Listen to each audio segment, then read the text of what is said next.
ជំរាបសួរបងប្អូនទាំងអស់នាងខ្ញុំផាណែតថ្ងៃនេះមានប្រធានបទមួយមកចែករំលែកជូនបងប្អូនស្ដីពីពន្ធលើប្រាក់ចំណូលប្រចាំឆ្នាំ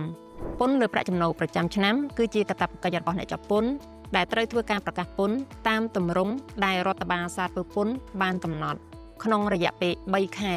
ចាប់ពីថ្ងៃទី1ខែមករាដល់ថ្ងៃទី31ខែមីនា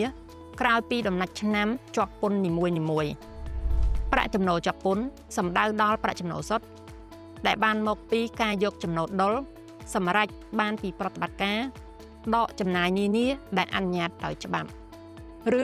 ជាលទ្ធផលដែលកើតចេញពីការធ្វើនិយត្តកម្មលើលទ្ធផលគណនេយ្យក្នុងឆ្នាំជាប់ពន្ធ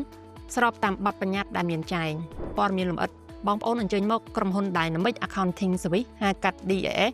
ឬជួយចុច like ឬ comment នៅខាងក្រោមសូមអរគុណ